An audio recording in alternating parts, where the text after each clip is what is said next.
آج یہ واضح ہو گیا ہے کہ انسانی زندگی کے قدیم ادوار میں بہت سے مذہبی عقائد انسانوں کی جہالت اور خوف کے نتیجے میں وجود میں آئے ہیں،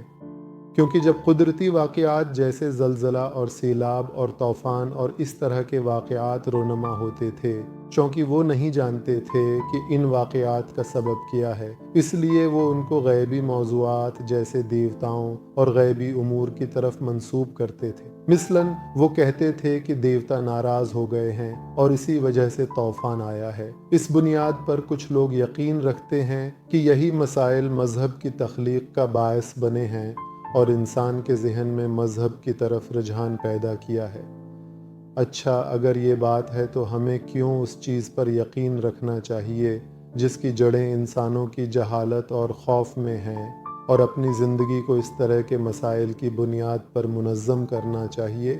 خاص طور پر جب ہم دیکھتے ہیں کہ جتنا انسانی علم بڑھتا ہے اور لوگ زیادہ معرفت حاصل کرتے ہیں اور فطرت کے زیادہ اسرار کشف کرتے ہیں، ان کے مذہبی عقائد کم سے کم ہوتے جاتے ہیں۔ تو یہ سب کچھ ظاہر کرتا ہے کہ مذہبی ہونے کی جڑ جہالت میں ہے اور بے دینی کی جڑ انسان کے علم اور آگاہی میں ہے۔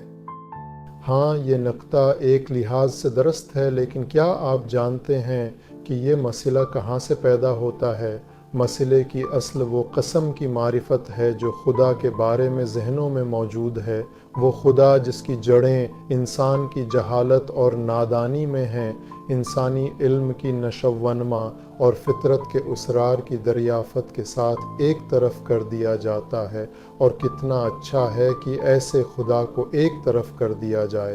کیونکہ وہ خدا جس کی جڑ جہالت میں ہو وہ قابل قدر نہیں ہے اور ہمیں اس کے ہٹائے جانے کو نیک فعل سمجھنا چاہیے۔ لیکن وہ خدا جس کے بارے میں ہم نے پچھلے حصوں میں وضاحت کی تھی اور جس کے لیے ہمارے پاس علمی دلیل اور مقنع اور منطقی دلیل تھی، اس کی جڑیں جہالت میں نہیں تھیں۔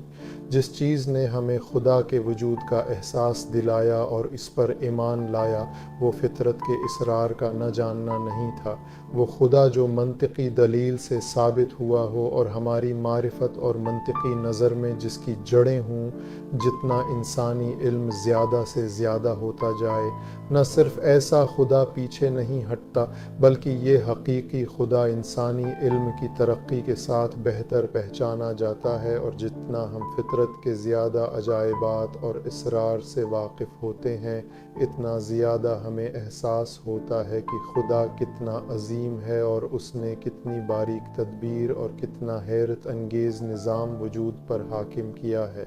ایسا خدا گیبس کا خدا نہیں ہے، بلکہ وہ خدا ہے جس پر ایمان کی جڑ علم میں ہے اور انسانی علم کی نشو و نما کے ساتھ روز بروز زیادہ پہچانا جائے گا اور اس پر ایمان مضبوط ہوگا۔